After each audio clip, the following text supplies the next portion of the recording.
Update, 9:55 a.m. With a full heart, I accept the solemn responsibility of supporting and defending the Constitution of the United States and administering justice without fear or favor, so help me God, said Ketanji Brown Jackson today, becoming the 116th Associate Justice of the United States Supreme Court and the first Black woman to serve on the High Court.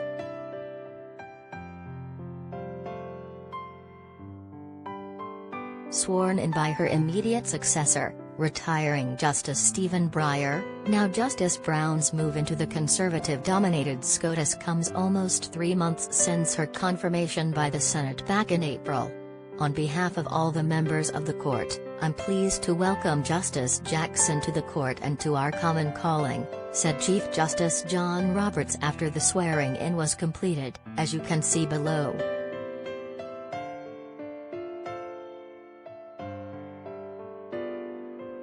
Related story.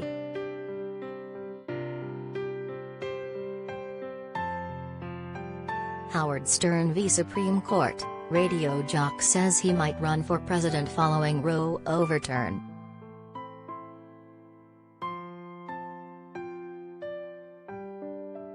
Thursday's accession of Justice Jackson comes as the Supreme Court issued its last opinions for this controversial term this morning.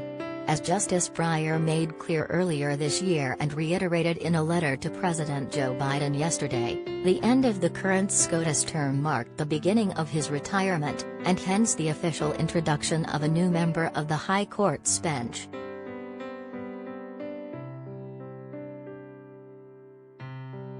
Previously, April 8 a.m., Ketanji Brown Jackson said Friday that her confirmation as the first Black woman to the Supreme Court is a moment in which all Americans can take great pride.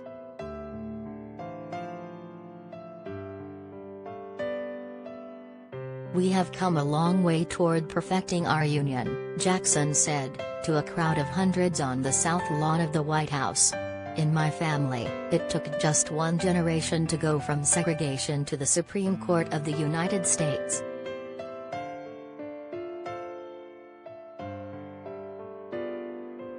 Broadcast and cable networks carried the celebration, a bit unusual for a nominee recently elevated to the High Court but matching the historic moment.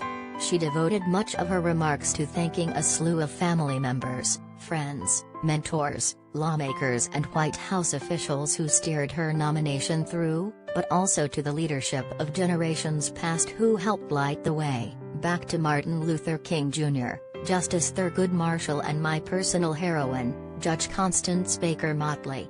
Some in the crowd wiped away tears as she quoted Maya Angelou, "I do so now, while bringing the gifts my ancestors gave."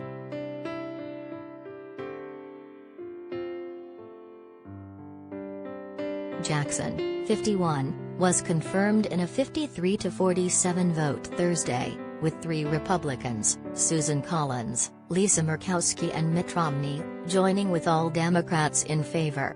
Her confirmation was never really in doubt in the Democratic-controlled Senate, but the process was more bruising than expected, as she faced hours of attacks from Republicans who claimed that she had been too lenient as a judge to those convicted of possession of child pornography.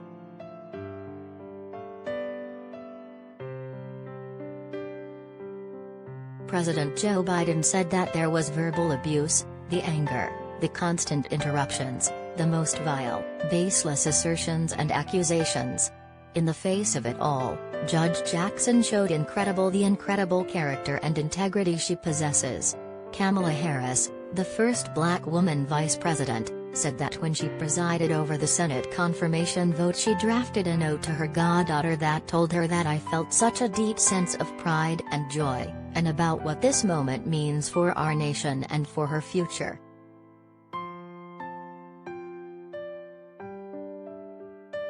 The White House event was a larger staging than those for past nominees, with the Marine Band playing selections from West Side Story and patriotic hymns, a backdrop of red, white and blue on the Truman balcony and some of the pageantry that greets a visiting foreign leader. Biden, fulfilling a campaign promise to nominate a black woman to the Supreme Court, said that "We're going to look back and see this as a moment of real change."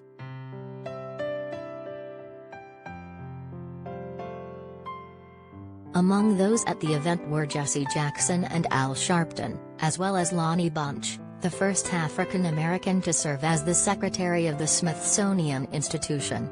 They were joined by Senate Democrats and cabinet secretaries, along with Jackson's family members and friends.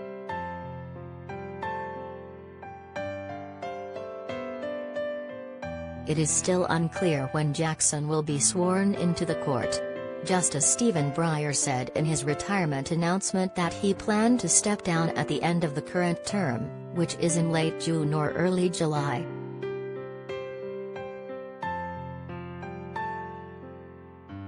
Jackson told of receiving thousands of notes and cards and photos, expressing just how much this moment means to so many people.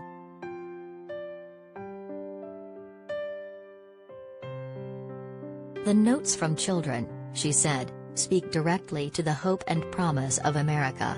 It has taken 232 years and 115 prior appointments for a black woman to be selected to serve on the Supreme Court of the United States. But we've made it."